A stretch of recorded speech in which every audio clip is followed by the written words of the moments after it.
City University Television presents the American Theater Wing Seminars. Working in the theater.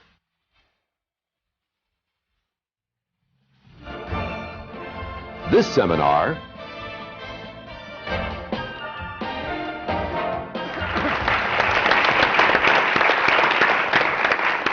Hello, I'm Sandra Gilman, Chairman of the American Theater Wing.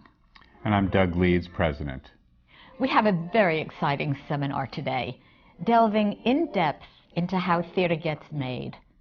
Both the Annenberg Foundation and Dorothy Strelsin Foundation have played a major part in expanding these programs, and we want to thank them.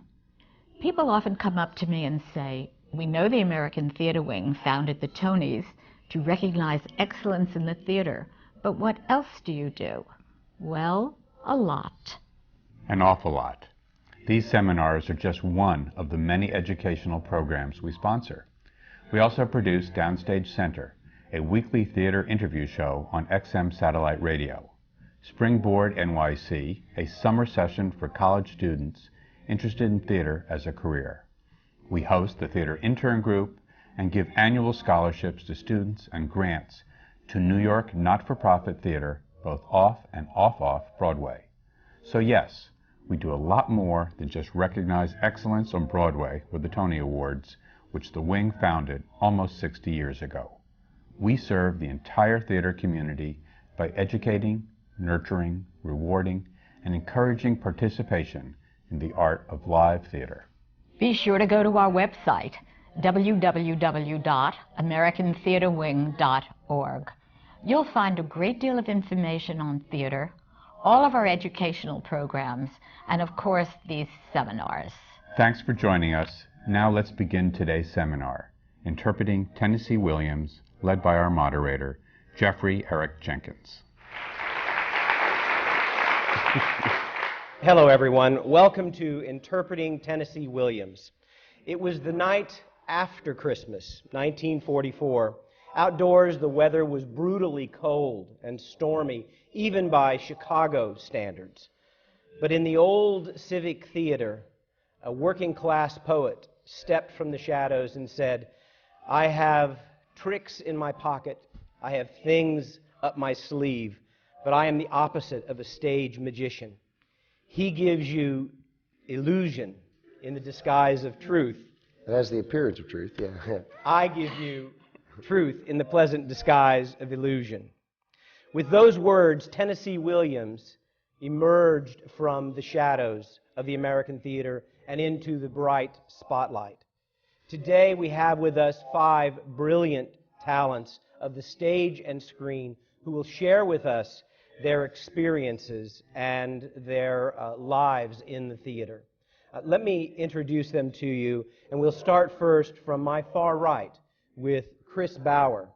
Chris Bauer is currently playing Mitch in Streetcar Named Desire on Broadway. He's a regular at Atlantic Theater Company for The Night Heron and Mojo, and many know him from his television work on The Wire and Third Watch and many other things.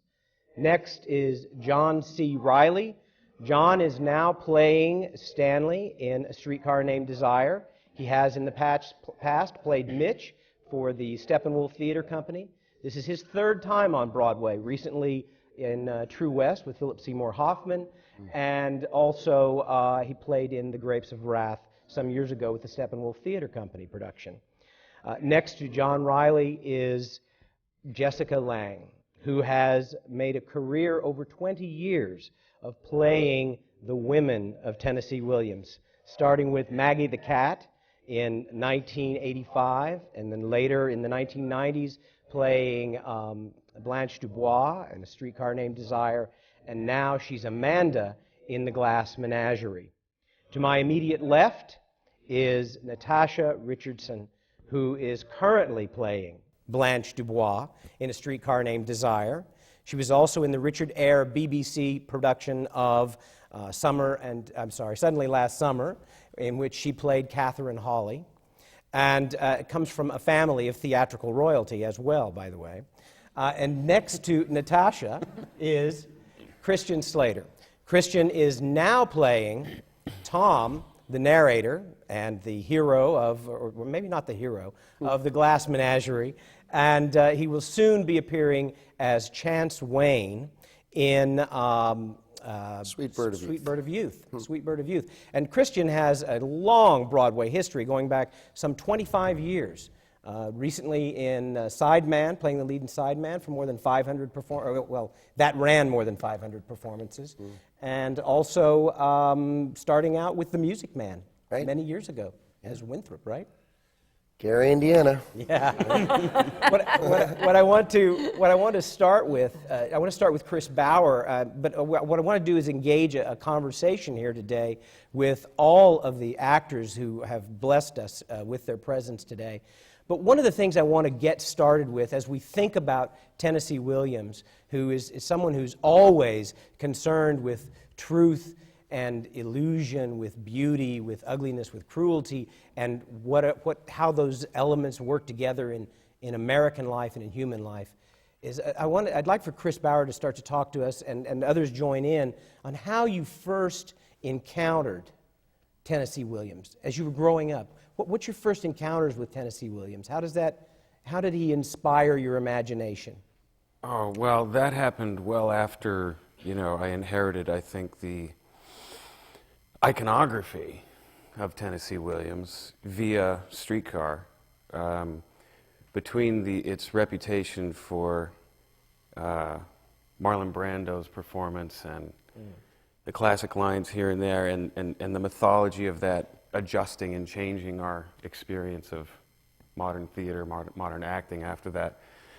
Years and years and years of reading the play and reading all the other plays, quite frankly, prejudiced with sort of that inherited iconographic, massive, exploded, reputation.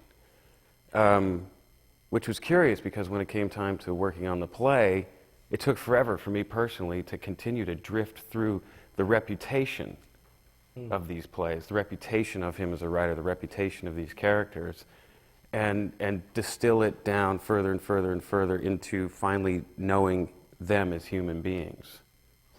That was something that really surprised me, because when it comes down to constructing a character, it's a series of actions. It's just all about what are they doing, and who are they comes after that. But when you have this sort of inherited impression of who they are before you begin to explore these actions, it creates a distance and a gap. And he's such a fine writer and so immaculately deliberate that if there's any gap there, it doesn't work. You can feel it not singing the song that it wants to sing, which I think is a tribute to how inspired and how specific his ambition, his inspiration is, I think. Christian, how does that work for you? It was beautiful. My God, I mean, he clearly got some sleep. Oh, Lord, man. That Yale School of Drama. I have to follow that now. Oh, good God. Yes, you were asking? Well, about your early encounters with Tennessee Williams and how that shaped your theatrical imagination and how it inspires your own work. Those early encounters, I mean. Well, I'm just trying to think. I mean, my earliest encounter was probably seeing Jessica in Streetcar. I think that was probably my first experience with a Tennessee Williams play, and yeah, just being drawn into it, and like you were saying, I mean, the learning it. He's an amazing writer. I mean, incredibly specific, and there is a particular rhythm. I find like certain nights, finding that rhythm is really exciting. When you're right there, because sometimes you go through it and you just feel like, this line, was this really necessary? Was this beat really necessary? Was this moment really necessary? And when you start the play on the right note, it just it has a natural flow to it and a rhythm that just works. And you could so feel when you're just the slightest bit out of that groove. Yeah, it's really interesting. I mean, yeah, to be right in between that moment is great. You know, when you really do nail it, it's very exciting. But of course, there are moments when you feel like, ooh, well, we could keep working on this, or making little adjustments here and there. But yeah, it's phenomenal. John, how about you? How did you encounter Tennessee Williams in the early going in your life, in your career? It was completely by accident, actually. I grew up in Chicago, on the south side of Chicago, and I've been doing plays since I was about 8 years old, but they were all musicals. Because that's all anyone ever wanted to see in my neighborhood. No one was doing like Ibsen at the park near my house. You know? You have some early musical theater experience. Yeah, so it was Brigadoon, Pajama Game, all of them. I've done so many musicals as a kid, and then as I was finishing high school, I realized that, I want to try to, take this, try to be a serious actor, and so I applied to this place, the Goodman School of Drama in Chicago, and they said, you have to prepare a monologue, and you'll have to do some other things at the audition.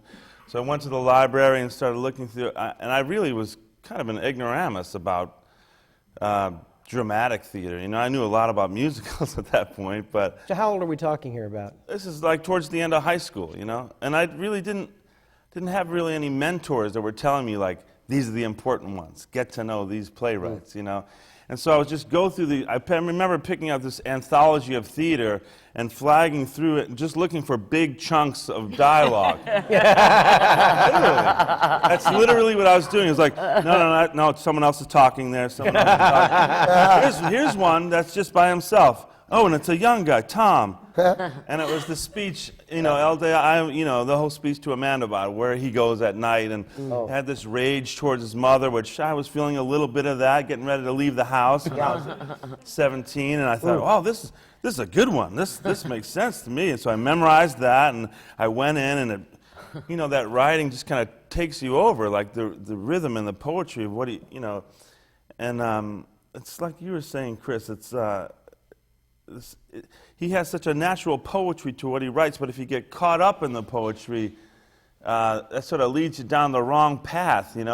It's very realistic, very impassioned, very human, very real writing.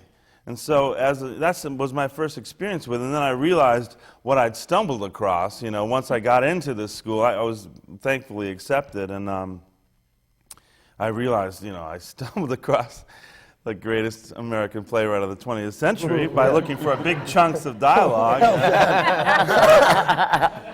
And then I went on to do Mitch and Streetcar at Steppenwolf, and that was like you say, for all the cultural baggage that comes with these plays. In a way, the Tennessee Williams fame and the fame of the plays has been a bit of a disservice to the material itself. Because it's so rooted in the human experience. It's not completely. Yeah. This is not camp stuff. No. It's very basic, human, beat by beat, the way people really talk to each other. The genius of him is that he was able to capture it and structure it in such a way that it's also a beautiful piece of art.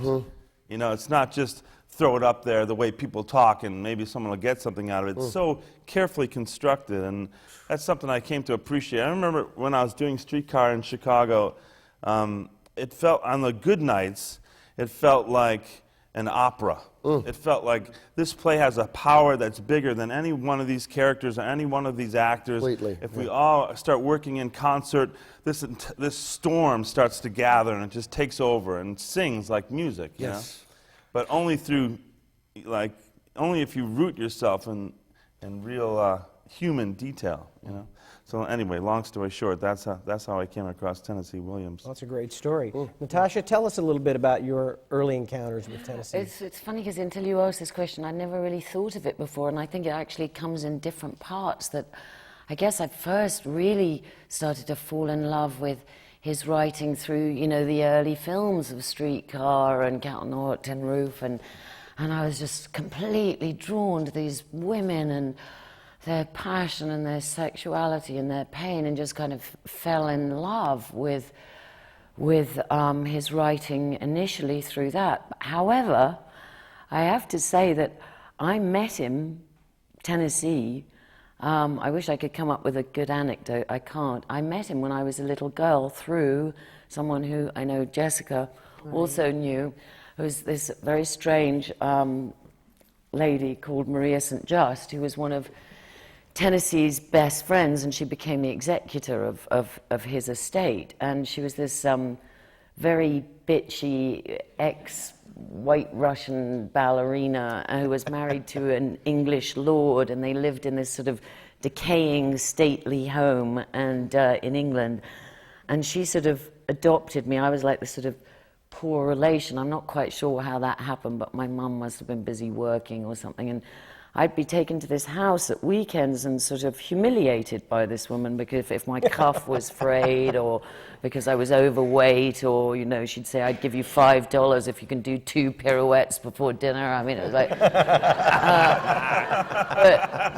but there at this house frequently at the weekends, and was Tennessee Williams sitting there having cocktails and smoking, and you know, I think we were brought in and quickly brought out again, so I wish I could remember anything he said. But so that must have been the very beginning. And then later on, really through drama school, at really digging into his work, and I haven't seen that much of his work on stage. Of course, I saw, you know, Jessica playing Blanche, and that was an astonishing, breathtaking thing to see. And I don't know, just I sort of have jumbles of moments, but just really just a feeling of incredible connection and understanding of what he says about the human spirit, really. What do you think that connection is? How do you feel connected to that? I don't know, it's just empathy, I think. I just feel nothing but empathy, and I don't know if I can put it in better words than that. Well, I think anyone who has a touch of the poet in them identifies with Tennessee Williams, because he was such a pure poet. You know, he's such an archetype of what that was, that kind of gentle person in the world. You know, I think anyone who's even touched by it a little bit can identify with it. Yeah, I mean, particularly in the Glass Menagerie. I mean, it is an autobiographical play, and it's completely relatable. I mean, he's human, frustrated, trapped in this situation of obligation and commitment, and wants to get out of it without removing one nail, you know, without hurting anybody, without, you know, having to hurt his sister or hurt his mother. And eventually, you know, inevitably, it comes to an explosive point, and, you know, he's got to go out and have his change and adventure.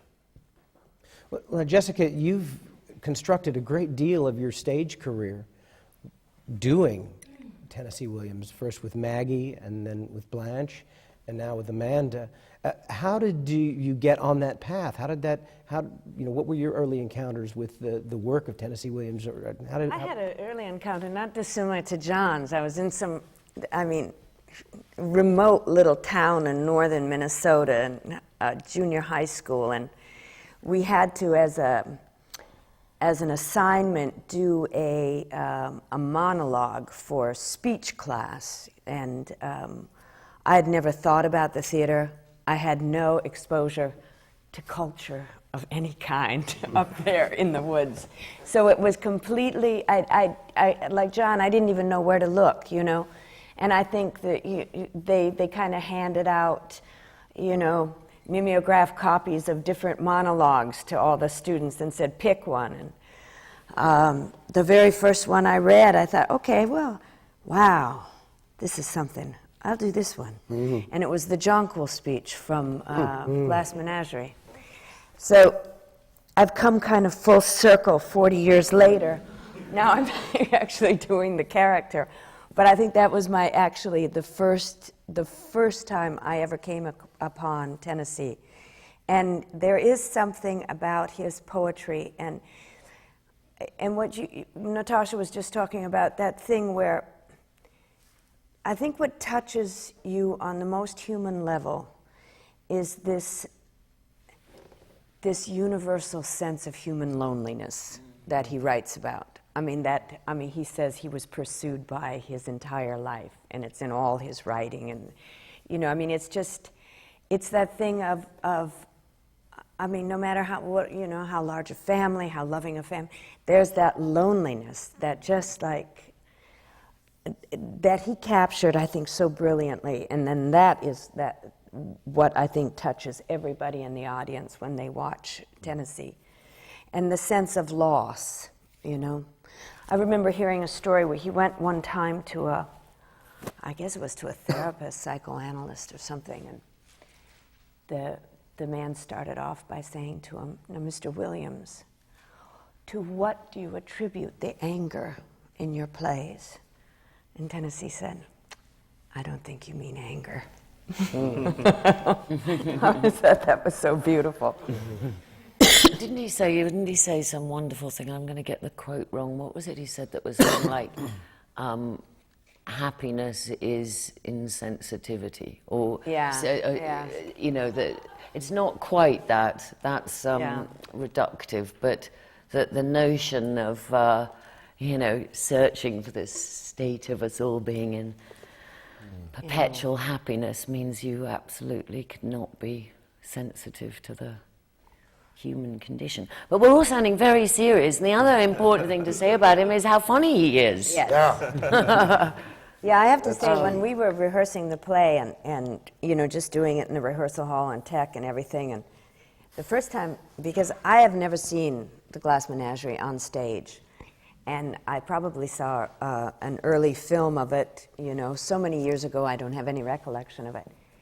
And the first time we took it up in front of the audience, we were all stunned at the laughter. I mean, it was like, because you're working in a vacuum for so long, and you have no idea, you're doing Tennessee Williams. It's really fucking sad, I mean, and then suddenly you're in front of an audience and everybody's laughing. Yeah. There's so much humor in it. Oh God, yeah. Well, that's an interesting thing I think that we should explore here a little bit, is this notion of expectations. Because Chris mentioned this earlier when we were talking about Brando putting his imprimatur on Stanley and sort of screwing it up for everybody else later, in a certain way. Not necessarily. Just hold on a moment there. Everyone else thought of him that screwed it up. Right. He himself. This is what I think we should engage in, and of course, actors are being sympathetic for another actor here, but how has that affected your own work, and how do you get around those kinds of particularly filmed expectations? Christian? For me, with this particular situation, because, I found out about it, so rapidly, right. that I didn't have a lot of time to think about anything else other than every line of the play, so... By that, what you mean, and just to clarify, is that you stepped in at the last minute as a replacement for someone else who left the production. Exactly. So I had about, 10 days to kind of get it all together and throw myself And out no there. rehearsal. Jump right into tech. You're a very brave man. Yes. That's nice.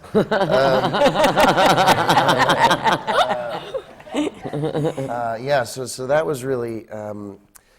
I just kind of jumped, dove right into it, and when I first read the play, I thought, I thought it was hilarious. I was reading it, I thought, well, this is pretty funny, and funny all the way through until the end, when it just, it ripped my heart out, it just really, really got me, and I remember reading it. I was taping it, I still have the recording of myself bawling my eyes out as I'm reading this incredible play. So it was something that I definitely couldn't pass up, and getting to do it on stage, with Jessica is phenomenal, and the humor is a wonderful, beautiful element to it. There is so much humor in the sadness and in life, in reality. Life is pretty freaking funny, and even in its great tragedy, it's very humorous, and I think he does capture that rather beautifully. And I think you were saying something about, that the plays have been around so long that people have a certain idea of what they are, and in a way that is a little bit of a disservice to it, because sometimes you get audiences that come in and they think, okay, we're going to see the Glass Menagerie, and it's going to be heavy, it's going to be, this, and they're sitting there, and then they start to go, oh, wait, I can actually relate to this. And, it is a classic, it is a beautiful piece of work and literature, but it's just so chock full of humanity and relatable elements that certainly for me, this mother-son relationship, it kills me. It makes me laugh all the time. Yeah, it's like the humor of recognition that you hear from an audience. Yeah. It definitely has wit and irony and sarcasm, all those things, those kind of literary things. But there's also just when the shock of the familiarity of it hits them, they laugh, Yeah. And I think that's, I think he was very clever, Tennessee Williams. All great playwrights, I think, know this, that if you can make them laugh, you can make them cry. Yeah. And it's a lot easier to make them cry if you can make them laugh. And a Streetcar is full of contrast. Yeah. Just as soon as you think when a scene ends, you think, oh God, I know it's going to happen, something terrible. Someone comes in a good mood. It's very cruel, almost sadistic in that way. He subverts your expectations, over and over again. And, the net effect in Streetcar, I think, is one of total confusion as a spectator, He starts scenes the way you would expect them to end, too. He flips that around all the time. Sort of begins a scene with what the sort of, predictable, cliched ending would be. What do you mean by that, Chris? Can you give me an example of that? Oh, man. I'm sorry. Put you on the spot. He didn't get that much sleep. No, I got to say that I don't know about you guys, but what is slightly, challenging about this to me is that the experience of being in the play is so encompassing and so sort of profound that it becomes the experience you're having. And I find it really hard, actually, to talk about it or even relate yet to it as something, Outside. You guys have had more experience with it than I have, but I feel like, you once you're enveloped in it, it's something that happens to you. So you feel as though you're living in it as you're living in it, and it's not like a behavior immersion thing. It's that I guess it's the elemental experience of a masterpiece where it's so much bigger than you that when you submit and surrender to it and make your connections to the people, that you're in the scene with, it is it's sort of it's this pleasure of selflessness, which is like almost impossible to achieve in performance. But the play is just so immaculately rendered, and you recognize so quickly that any temptation to deny that submission wrecks it.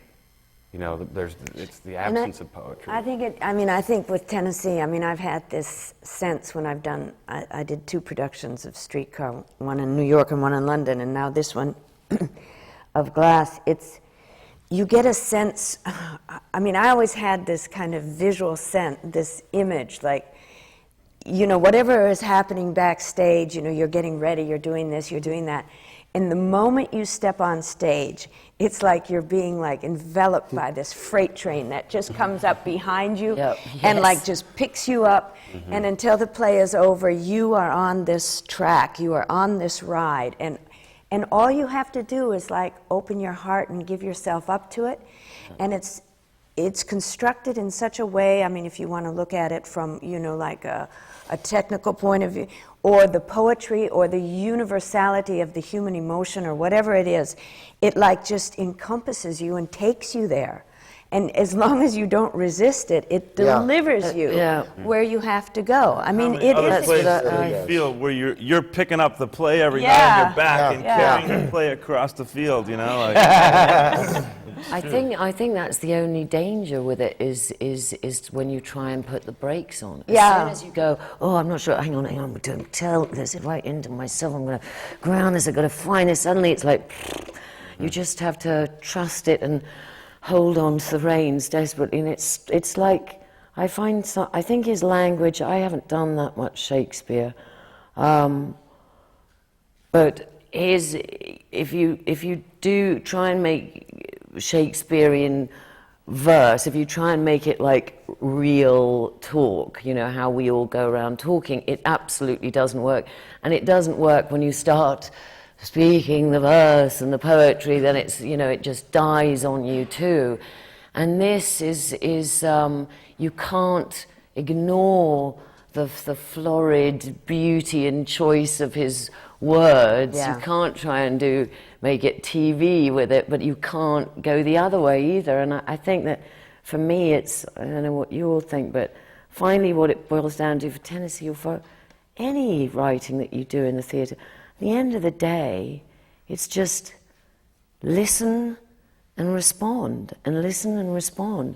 And then it's exciting for the audience because they're seeing something that might not be perfect but is actually happening, as opposed to a rendered version of some perfect take on it. And I think that's what he gives you, and that's what he demands of you, to do that. I had an Stay in experience. that moment. Sorry, I had an experience too that, speaking just for myself, that was really differed from other work that I've done in terms of process, where as we began to rehearse, I always feel this temptation at the beginning to be sort of over-prepared, to enhance my sense of security and belonging and whatnot. But, and some of the obvious sort of versions that would take would be like biographies of character and, just sort of playing around with all that gestural, physical exploration, whatever it is, right?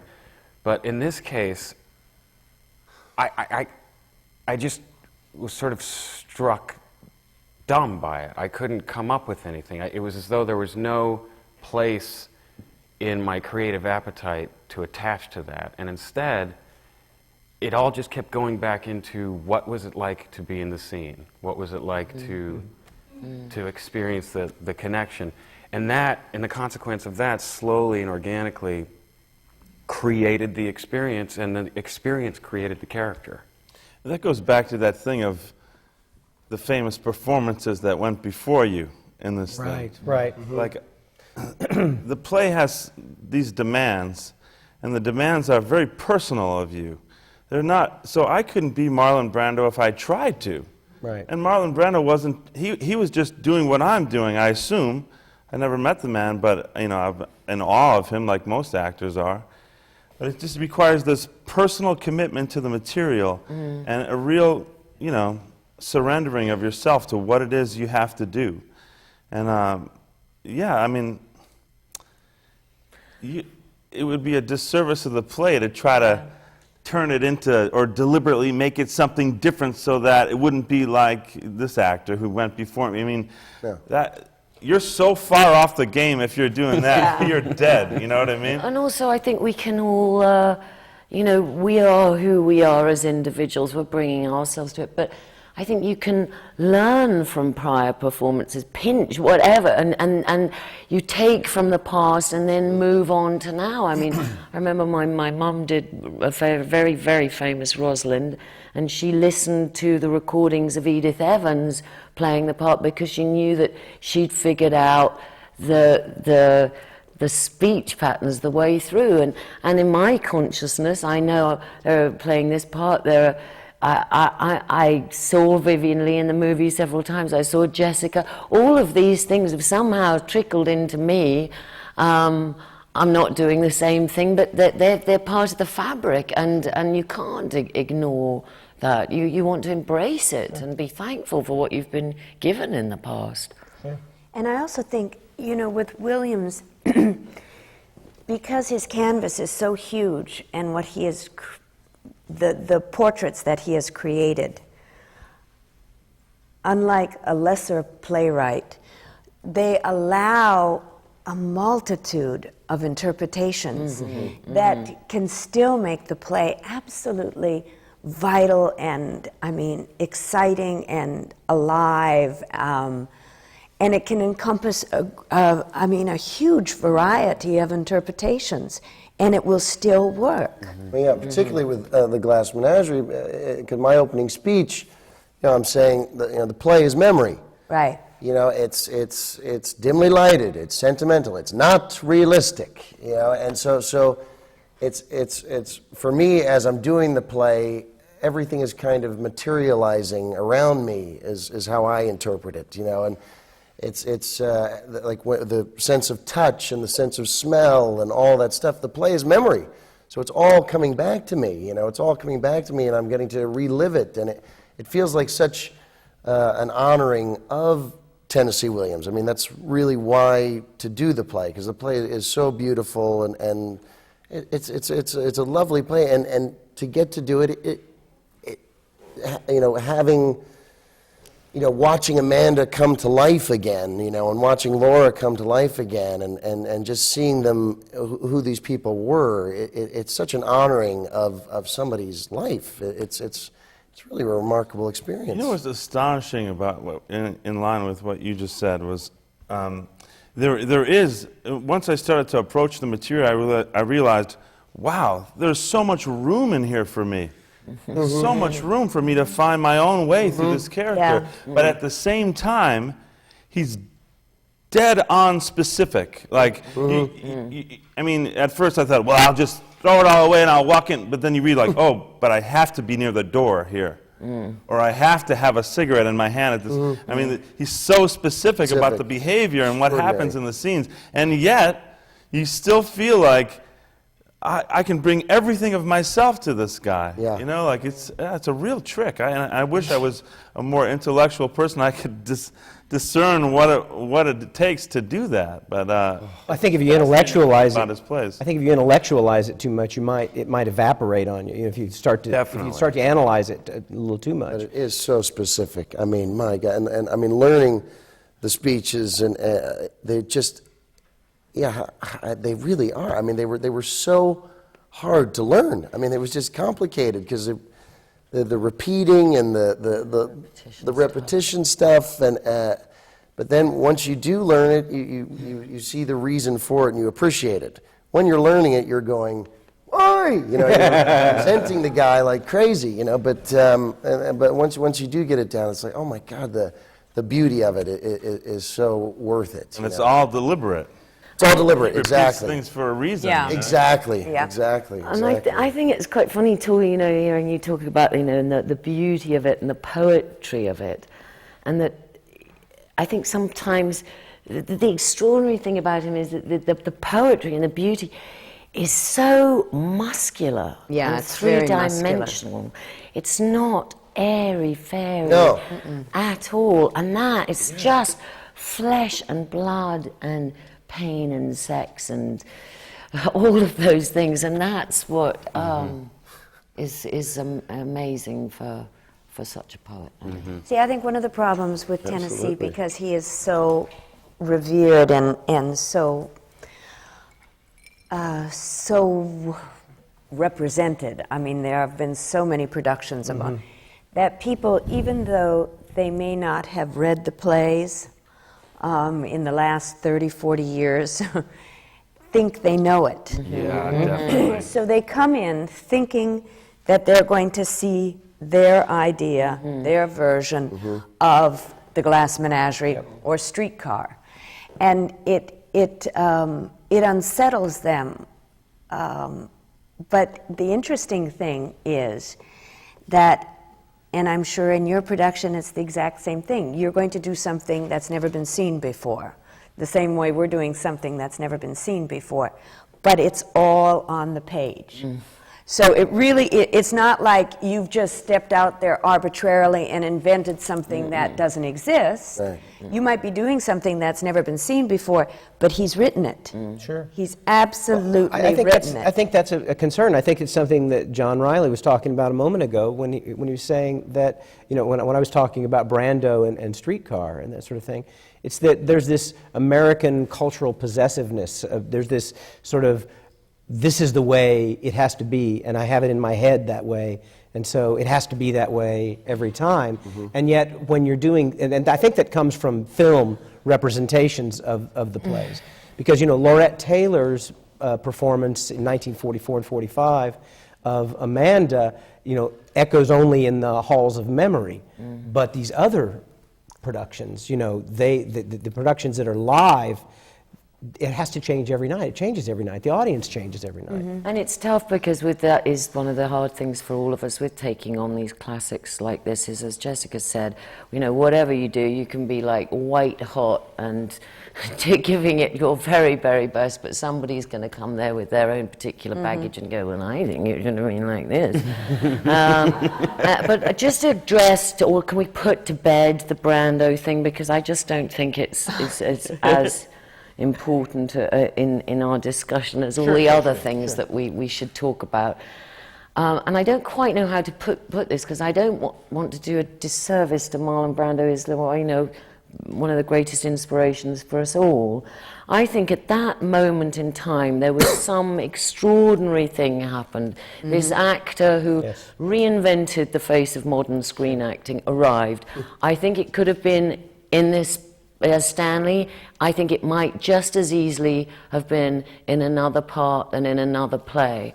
And I don't think that, even though it was a mind-bogglingly great performance, he is not the imprimatur for the Stanley that Tennessee wrote at all, I don't think. He is a version of it. That's it. But also, I think also, I think you have to, there was an imbalance. Because, Yes.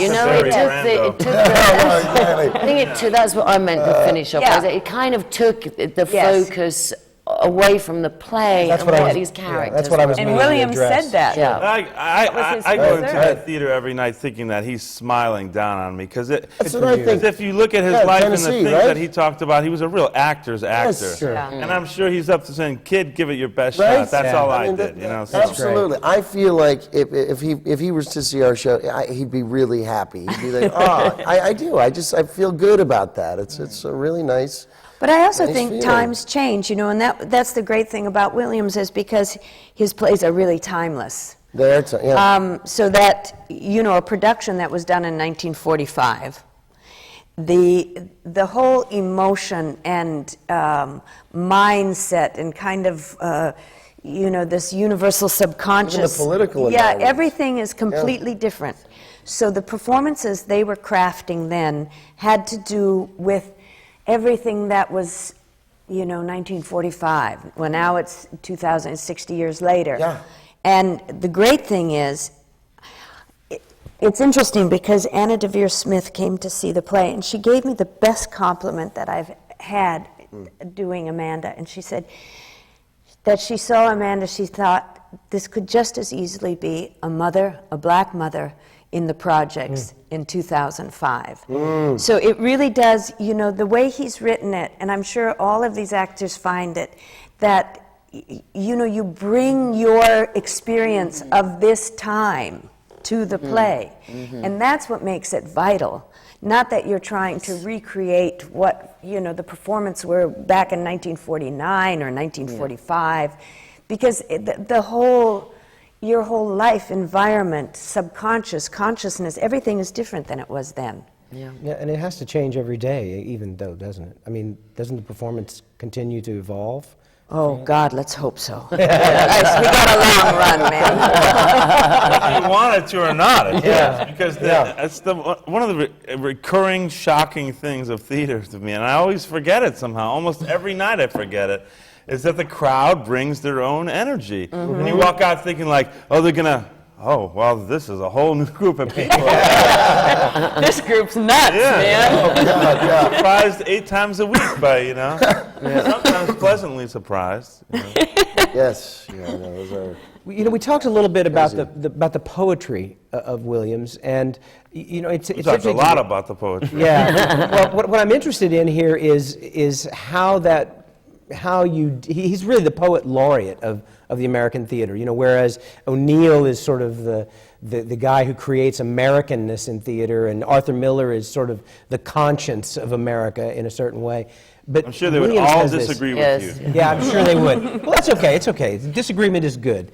But what I want to get at here is how you work specifically in some ways with the poetry and the text. I know you're trying to play the moment-by-moment elements and let the poetry do its thing, let it sing in its own way. But how does that, does it just come out of the moment-by-moment work? Well, Stanley's not all that poetic. But there is something. I mean, whenever you nail the way people really talk, it becomes poetry, I suppose. But I think there, actually, I saw you a couple of days ago, and I think that there is a poetry, actually, in what you're doing. So, yeah. you know, to be fair you. to you and to Stanley, I think that there is that. Well, not in the poetry, like, you know what I mean. Sure. It's a different kind of poetry than Blanche's it's a rough, poetry. But it's a rough, vulgar poetry, and there's this, in that play, there's this vulgarity and this coarse common world coming into contact with this gentility, this old way. The Old South is this sort of corrupted element of something or other. Don't listen to what I'm saying. But the Old South is encountering the industrial North in a certain way through Stanley. And so that's like, there's like 50 different levels that the play is working on. That's one of them, certainly. In terms of how I work, specifically, every night on something, it has to change, you know. I think anytime you have some kind of dogma about the way you're going to do something before you even hit the material, you're in trouble, because then you're trying to turn the material to the way you work as opposed to surrendering yourself. Like we were all saying, especially in Tennessee Williams, it requires surrender to the material. Surrender to the material, yeah. So I don't know. I had to invent a lot of new ways to work on this. You know, even having done the play before as Mitch, Which I saw. yeah. oh, that's right.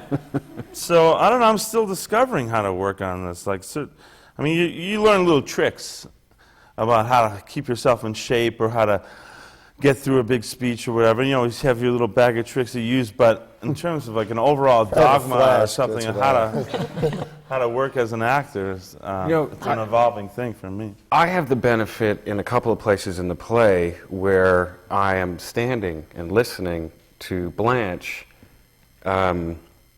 where some of the more sort of ornamental, what you might describe as sort of poetic parts of the text come out. And I have to say that the alchemy before we began rehearsal. You've got to do it tonight. Don't forget. I know. I'm getting psyched to do it tonight. All this talk. But again, that thing. On the page, the experience you have reading something. That's when I personally was very aware of the sort of metaphor and poetry and all of that. By the time we've gotten through rehearsal into performance now, when we hit those parts of the scene, I feel like somebody is talking to me, trying to get something from me, using words, the only words they can find for that moment to get what they need to get. And the experience of poetry, or the sort of being even slightly mindful of it being poetic, evaporates. It's not there at all. I feel very wary of even using the word poetry in a way. I feel it's language, Sure. I think it's language and its choice of words, and I don't think there is, I don't think there's a method, but I do think that it is important to try and remember that you are talking to someone else, that you're explaining something to them, not that you're delivering an aria or a speech. Yeah, I think that's the most dangerous if you start thinking in terms of arias. Then you really are sunk. I think, what we're talking about, poetry is probably a misnomer. I think what we're talking about is the musicality of his language. And he writes it very specific. And if you vary from the way he's written it, you've lost it. I mean, you have to pay attention to, you can't paraphrase, you can't flip words, you can't, ignore punctuation. I mean, it's dangerous to do that. It really is. Because he had such a sense of music. Now, it might not be, Sam has a sense of music, but it's of rock and roll music. Williams has a sense of music, and it's very specific to him. And you have to honor that. I mean, I don't think you have to be conscious of this so-called poetry, but you have to honor the music of his language. But it's like Natasha said, it's very muscular. It never lets you down. I mean, it's just right down there in the bottom of your gut. So it's not a question of kind of like creating something. All you have to do is honor it. Mm-hmm. It's true. Sometimes I caught myself once in a while, like a line like, it's me and Stella is supposed to be the line. I flipped it, Stella and me. And with the same intention, the same energy, right in the same place, and I said it the other way, and I was like, why doesn't that line work anymore? All I did was, they're the same words, I just put them in, and they're so close to each other, like, I know. it makes a huge difference. I mean, he was a deliberate playwright. Yeah. Mm-hmm. Now, Chris, I think Chris Bauer was talking a moment ago about preparation for his role and you know, sort of doing character histories and that sort of thing. Do you spend any time thinking about Williams's own family? I mean, all of his work, I think, is autobiographical. Certainly Glass Menagerie is, but so many of his plays, the autobiography seems to come up again and again. And he had those difficult family relationships with, you know, an interesting relationship with his mother, and then the sad relationship with his sister, who was you know, mentally ill and was one of the first people ever to have a frontal lobotomy. Is that relevant? Does it matter to your work? Does it inform your work? Does it influence your work? Do you think about that, or what? I think that all great writers are very personal writers. It just so happens that Tennessee Williams was a man of letters and wrote, so there's all this stuff out there to read. Mm-hmm. I felt like when I was doing True West that it was a very personal play, you know what I mean? You know, I haven't read an autobiography by Sam, but and you never will. No, like this guy was talking about stuff that really meant something to him personally, you know. Yeah. There's a difference. There's an intellectual quality to writing that's not personal that is immediately apparent, you know. So yeah, I've been going through this book, Tom, you know, the real Tennessee Williams, and you have to kind of take it in doses because as much as he celebrated life and as much as he really sucked the juice out of the fruit of life, it was counterbalanced all the time with this horrible dread and despair, real despair. And that loneliness that Jessica was talking about. He was very lonely. And some of those events of his childhood and family are just crushingly depressing. Mm-hmm. So, yeah, that informs it. It just makes you feel like this guy knew what he was talking about. That's how it informs, you know, my Christian, understanding. have you used any of that? Have you? Well, that book, Tom, has been very, very helpful. My mother bought me a picture and a letter that he had written, and so I have that hanging up in my dressing room, and I kind of, and he's just got this great expression on his face in the picture, you know, he's just kind of like, it's a very casual, very relaxed, you just kind of get a sense a little bit of who the guy was and sort of what his attitude and posture was like, and so, and then we all say a little prayer, really. The Wingfield Shuffle. Yeah, the Wingfield family shuffle, and then we go out there and we do the show. We get down on our hands and knees every night. And we just like, we do a little. Exactly. Cast secrets of the Glass Menagerie. Now, you've met, of course, as you said, you met Tennessee Williams, and yes. Sort of. I don't know, yes, I have read a lot about his life and his memoirs and that autobiography, and I don't know, I just think you just try and look for little things. They can be a piece of music, they can be a pebble, a photo, like Christian said. Transparent glass. All these things that just are little talismans, things that aid our imagination in making it really live and constantly be alive for us. And sometimes that's plain old homework background, or just like one line of a poem that somebody loved that absolutely pierces your heart. So, I don't know, all of those things. Well, you know, the last 4 productions we've had on Broadway of Williams have all been directed by British directors. And I'm wondering why that might be. Is there do we think it's maybe... It's a conspiracy.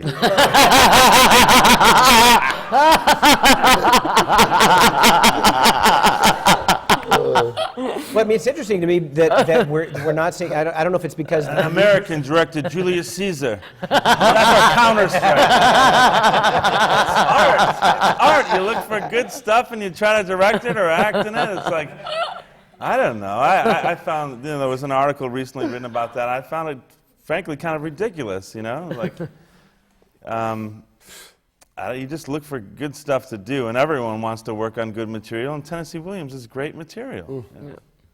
Well, it's just interesting to me that I don't know if it's because the producers are hiring those directors. I'm wondering if those directors have a more interesting cultural sensitivity to the work. I think we're in a very patriotic age, it's and that's one of the reasons that this is even coming up, is people are so identified nationally, and Freedom fries. Freedom fries and the rest of it. Personally, as an English We're living woman, in a strange time. I thought the one good point that they brought up in that article I referred to was that there is a bigger subsidized base for theater in England, and I think that's something we could really learn a lot from. Our government ought to be given a lot more to this art form than they do. We ought to have a national theater. We really ought to.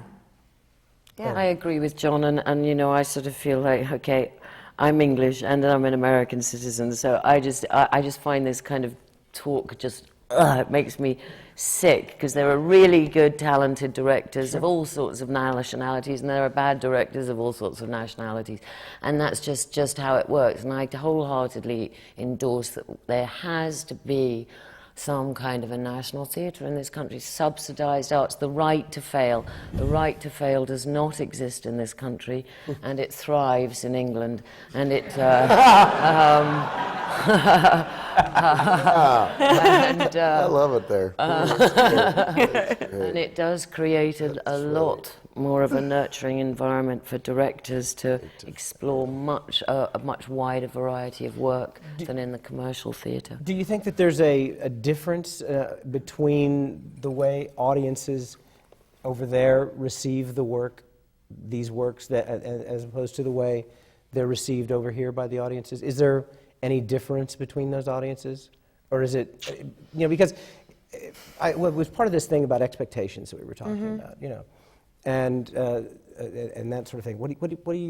Do you think there's any difference, or are the audiences? And you just came back from. I wasn't doing Tennessee Williams there, but I was. No, you were doing One Flew the Cuckoo's Nest. That was. They're obviously very different plays, but the audiences were a blast. It was a party every night in the theater. It was great. Yeah, we just had a really good time. It was a lot of fun, and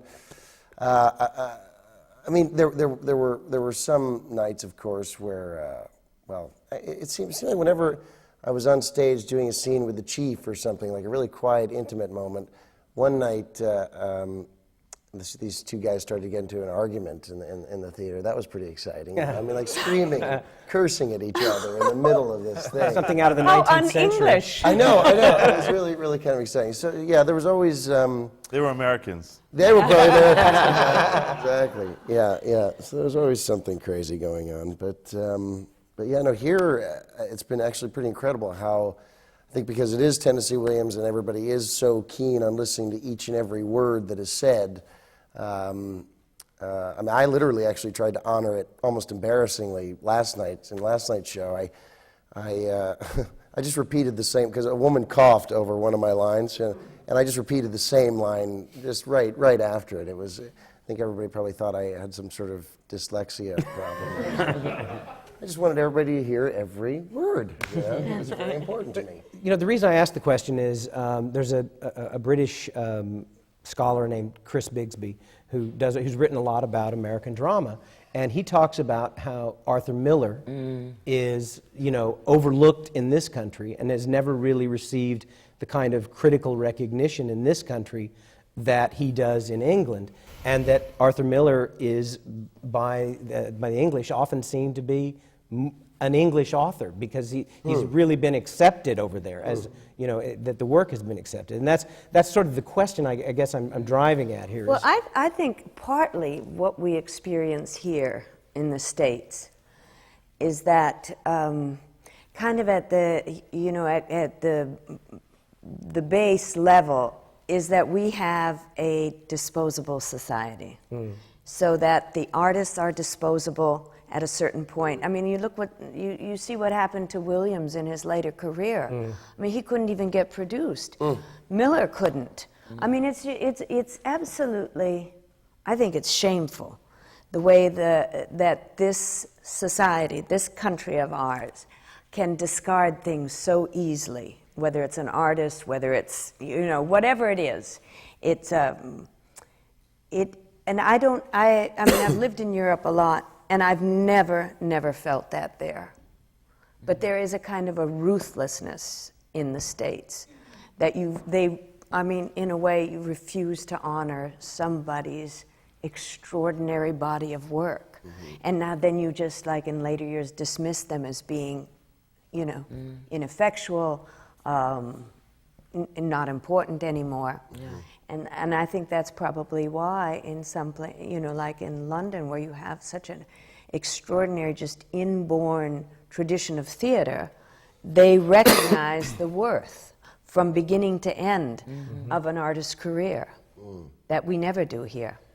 And again, I mean, I so agree with you, and again, I think it goes back to economics, I really do. All those theatres, you know, when Arthur Miller's name was mud here for the last sort of, until he had a mini revival, you know, for the last 20 years, he was constantly, his new work was being put on at the National Theatre. Right. You have so many places in London, so many theatres where you can rediscover writers, honour writers, put on new writers, and here, by and large, it's about commercial success, and it's as simple as that. So, and certainly it is on the Broadway stage. And well, yes, but you know, off-Broadway, even subsidized theatre is about sponsorship, is about subscription. It is not the same as real subsidized theatre that says, okay, here's your mandate. Go out, do classics, go do new plays, and we're not holding you accountable for box office receipts.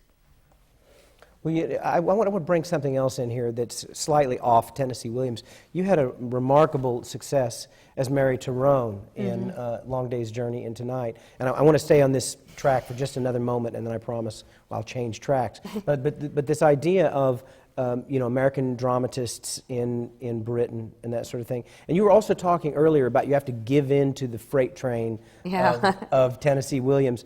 Did you have that kind of experience when you were doing Mary Tyrone and Long Day's Journey into Night? Well, I'll tell you, Mary Tyrone, I mean, as much as I love Williams, and I do love Blanche and Amanda as much as anything I've done, when I did Mary Tyrone, it was like something just blew wide open. I've never done a play like that, and never done a character like that. I mean, there was something, and I also think it was, you know, it's that extraordinary moment when, you know, there's really no mystery to it, you know, creating a performance. It's like the actor and the person that actor is meets the character at a particular moment in time in your life, and it coalesces, and it like something happens, you know, it moves you forward as a human being. It like opens the character. So, you know, that's what I felt about Mary Tyrone at that moment, that there was something happened for me. What was your question? Well, the question was, actually, that was a wonderful answer. But what I'm wondering is it that same kind of freight train experience where, you know, Williams, you get on that, you go with the train or you get run over? See, I think now, and I mean, I'm sure a lot of people will disagree with me. I think, to my taste, Long Day's Journey is really the greatest play O'Neill wrote. I don't think anything I don't think else. Anyone would disagree with anything you else came up to what he wrote there. Absolutely. Now Williams, you've got a bigger palette. You've got Streetcar, you've got Glass Menagerie, you've got, you know, Bird of Youth. Sweet Bird of Youth, Cat on a Hot Tin Roof. You've got Summer and Smoke. So he's kind of. But for me, the real O'Neill is Long Day's Journey, and everything else seems kind of. I don't know. I don't like these other plays, to tell you the truth. So. but that play is something, and it's because he's writing about something. He's writing about family. As long as you're writing about family, it's like, I mean, somehow it's alchemy, isn't it? Yeah, well, and that's what we're seeing, or what we're really talking about here is family. We're talking about the brutality of family, the tenderness that comes in family, the poetic or musical moments that we find. It seems to me that these two plays are almost feverish dreams in a certain way, certainly for the narrative character, for Tom Wingfield. But even in Streetcar Named Desire, when the Warsaw Tango comes in from moment to moment, it's almost, someone was talking about this being reality and realism earlier. It also seems to me to be the inner consciousness of a character or characters that plays out on stage, that's laid out on stage, as opposed to being these realistic moment to moment. Do you follow what I'm saying here? How do you think about that? I got caught up on the Warsaw Tango. Isn't it the Varsoviana polka? It's actually, okay. I'm sorry. Yeah, you're right. You're right. Like, Varsoviana Warsaw is, Tango. How would you do the Warsaw Tango? yeah, you're right. It's sorry, Varsoviana. sorry. No, it's Warsaw. Varsoviana is the same, but I got it. Is it? Yeah. I think See, shows you what I know. It's okay. But what I'm wondering is, where do we, how does this idea about the moment-to-moment reality and this expressiveness of sort of, it seems like you're just leaving it all out there on the stage. You're exposing so much of the inner life of the character in a way that seems different sometimes for me. Seems different from realism itself, from what we would call realism. Am I being... Well, that's the great thing about, sometimes we'd run into things as we're rehearsing Streetcar, and I'd say like, well, this doesn't make any, how are we going to do that? This doesn't make any sense right here. And we're like, poetic moment. Or like, I think he didn't write kitchen sink dramas, you know what I mean? He wrote plays that were very based in human reality, but they had a sense of impressionistic theatricality about them too, especially Glass Menagerie, and explicitly so. So that's the kind of great freeing thing. As you travel through the play, it's, my experience in Streetcar anyway is that you start out, it starts out feeling very realistic and moment to moment kind of, real moments, day to day, everyday kind of moments, and then as the play starts to churn on and on, these oral soundscapes starts coming in, and you get deeper into Blanche's mind, and all of a sudden you're in a painting or something. It's bigger than just a this is how human beings behave kind of thing. Right. It becomes larger. And it's interesting because Williams, if you watch him, there's always a moment where a storm starts. In almost every play, it's like in Cat in the Hot Tin Roof, right before, Big Daddy's told that he's going to die. The servant's going through the house yelling, storm coming, storm coming. And, in our play, the rain starts right when the gentleman caller appears in that scene, and in Streetcar, there's always, he always uses that motif, that sound of storms coming, winds blowing, thunder. Like the rain, the thunder. But those, what's great is that he lays those things on, but you're not playing those things. Right. Sure. It's just kind of illuminating. Accentuating. Yeah. Yes, absolutely. So it gives you a feeling of freedom too. Like, I'm not just bound by earthly rules. Like, there's something bigger happening here, and something crazier than what happens every day in my life happens. That's okay because we're in his world. Now, when I asked that question a moment ago, you looked a little bit puzzled by what I was saying. It seems to me that there's a shift in consciousness that Blanche undergoes as the play develops. I didn't think I looked puzzled. Did I look? No, I thought maybe you did. So I wondered am I completely off base here in terms of that? Puzzling it out. No, I am puzzled. No, what I was thinking, I was just thinking about the difference between truth and behaviorism, really, and he goes mainline into truth, and it's not about sort of real behavior. Truth in the pleasant disguise of illusion. Yeah, and Can't say it any better than he can. Yes. I mean, Yeah. he said it perfectly. You know, it's really amazing. He wrote it perfectly. Well, what when you're working on a play like this, I mean, it's got to be a little bit daunting when you come to a play like these plays. What makes you most anxious? What makes you most anxious about that process when you're coming into it, other than coming in 10 days before you have to open or whatever it was? Is there something that Talking about it in an intellectual way and analyzing it makes me anxious when I have to do it. Well, I don't want you to do that. I don't want to make you anxious about that. But I'm wondering if there's, if you could talk a little bit about, approaching these plays and how you've thought about that. Yeah, I mean, I think what we've all been saying, just the honoring of Tennessee Williams, that was the main thing for me. I mean, even though I had the short time to prepare, the play, once I read it and fell in love with it, I fell in love at that moment with Tennessee Williams and wanted to make sure that I wouldn't go on stage and insult that, that playwright or harm the play in any way. So that was it. It was just all about honoring the material. And that's pretty much what I think about every night, honoring the material. And, it is a memory play, and it's all, just all sort of ethereally coming back to me, See, now I had an interesting experience when I started, because I had never thought about doing Amanda, really. I mean, I had always, all my life, wanted to play Blanche. I'd always wanted to play Mary Tyrone. Amanda kind of was presented to me, and I had to decide whether or not I wanted to do it.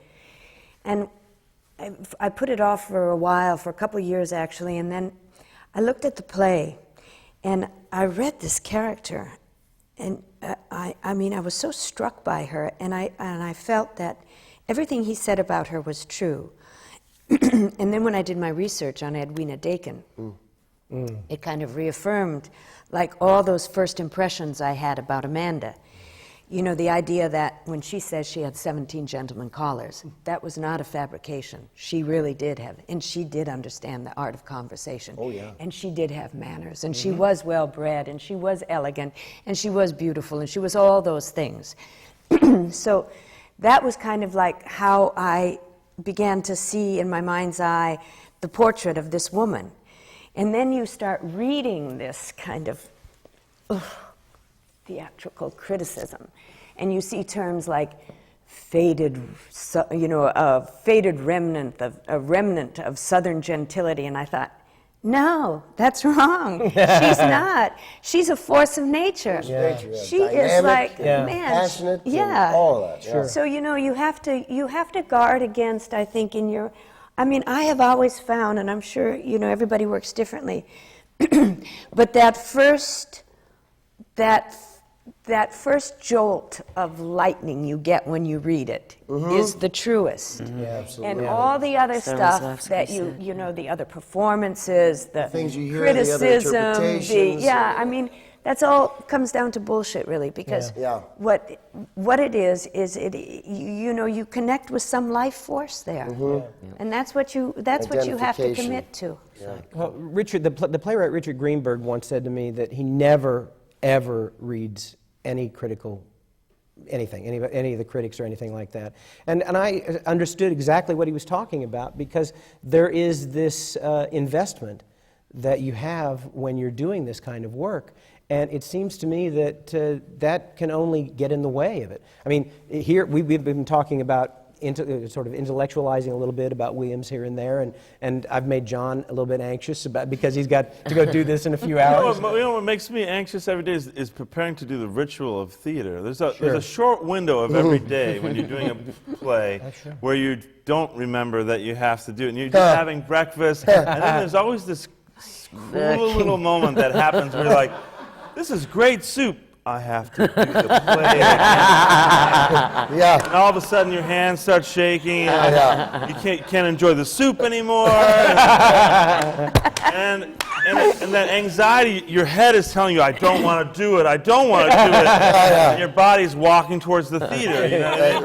Right. And it's this great kind of sick ritual that we go through every night. It is, and the anxiety comes from, am I up to honoring that ritual tonight? Right. Am I really going to sacrifice the calf and cover myself in blood and weep and get them to weep? And am I going to throw myself into it tonight? Am I up to the holy task of theater? And that's like a day-to-day anxiety doing plays. And that's why we all have to have an unwind and go out afterwards and have a few drinks, because it's the only 2 hours of the day that you are released from this thing for months. Amen. Actually, what I was saying means nothing, because that was sort of where I'm headed here. Is also, I want all of you are well known for your work on the big screen and the little screen. And what I want to know is, how does the process of your preparation, we'll just set aside Tennessee for a moment or two, but how does the process of preparation for the stage differ for you from when you're working on the set?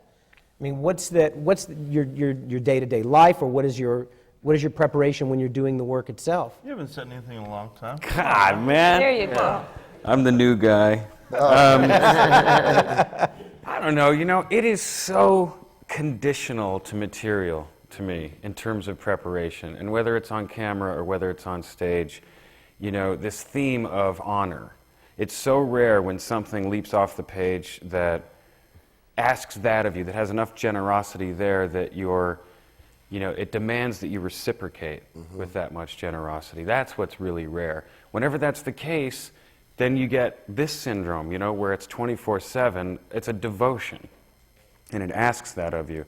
So much stuff that I personally have done, out of the theater and on camera has been, asks a different part of you, which is to which in my opinion is, the source of many bad habits, where it asks for justification. It asks you to justify it existing, to behave your way around it, to make it interesting or make it moving, to give it content when there is none. Yes. And that asks a part of yourself. You say on the camera, you mean? Yeah. Yeah.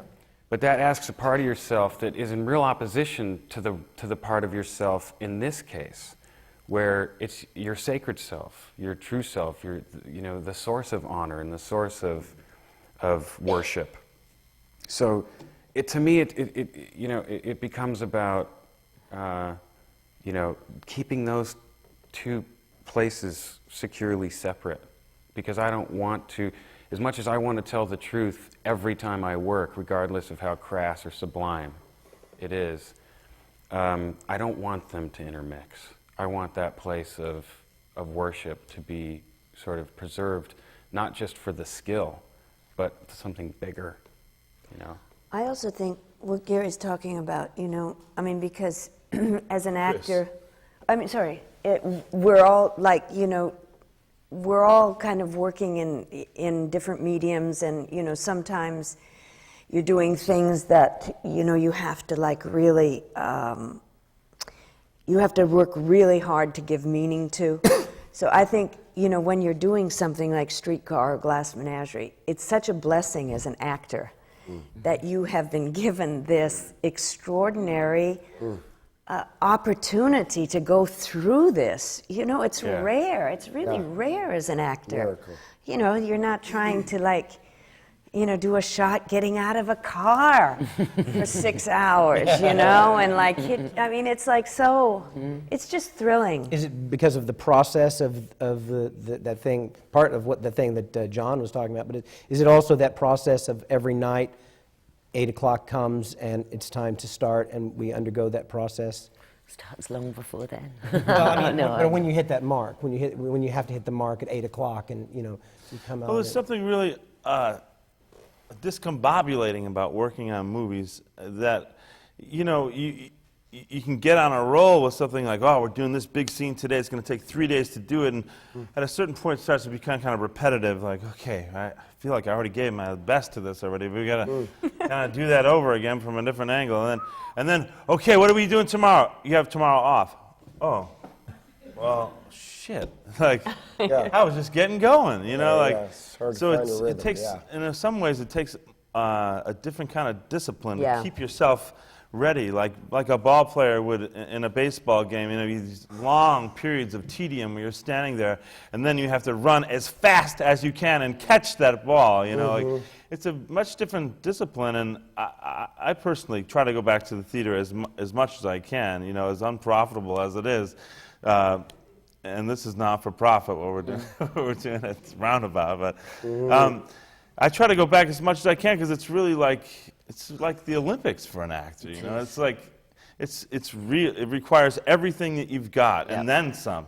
You know, you have to magically find something else every night that you're not even sure that you have. Right. And it's a schedule that's really suited to me, you know. Especially now that I have children, you know. It's a chance to see the kids every day and not be gone for 12 hours every day like it requires on a movie. Well, it's so funny you say that because it's absolutely the opposite for me. It depends what age your children are. As long as they're not in school, it's fine. It's a killer for me. It means that for these months I don't get to see my children hardly and at all because I can't get up with them in the morning and I can't put them to bed at night and they're in school during the day, which is my time. And I think it's what you were saying. It is like the Olympics. It's a marathon doing plays like this, and you have to be really rigorous and disciplined, as Sarah Bernhardt would say, and you physically, emotionally, mentally, but also, you know, we're artists and we've got to have fun too. Work hard, play hard, you know. I think otherwise, how do we deal with it? It's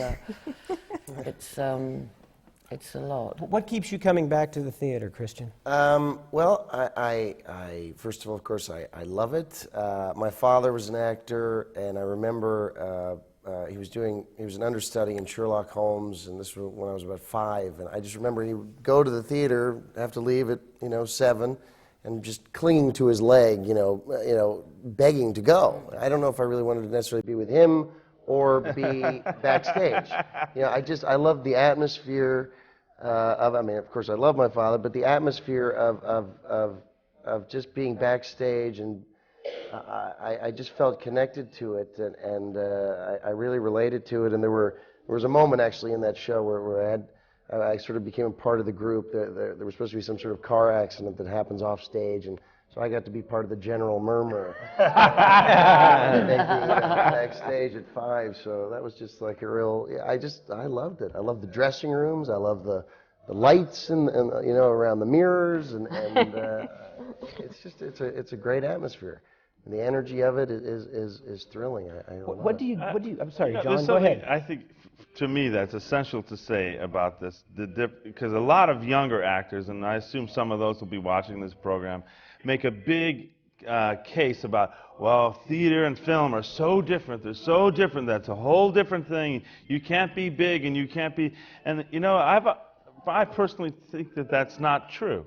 I think that there are certain technical skills that you need to pick up when doing films, but essentially, for me anyway, it's the same thing. You're crossing into that looking glass and, going to that imaginary place, and you're just, like any good actor, regulates his performance based on the size of the house, and then when you're doing a movie, there's an audience there. Yeah, there's not many of them, but they're there.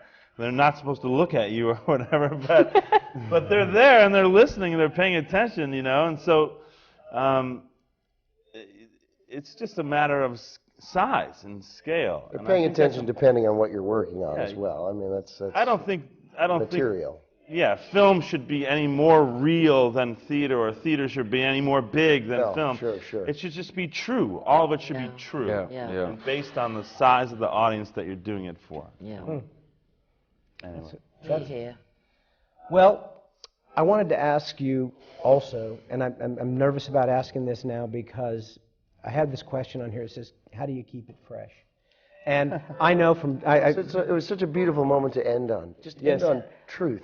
Yes. It was perfect. I know, it's great. It's truth. We've talked about truth. We've talked about honor. We've talked about musicality. We've talked about poetry.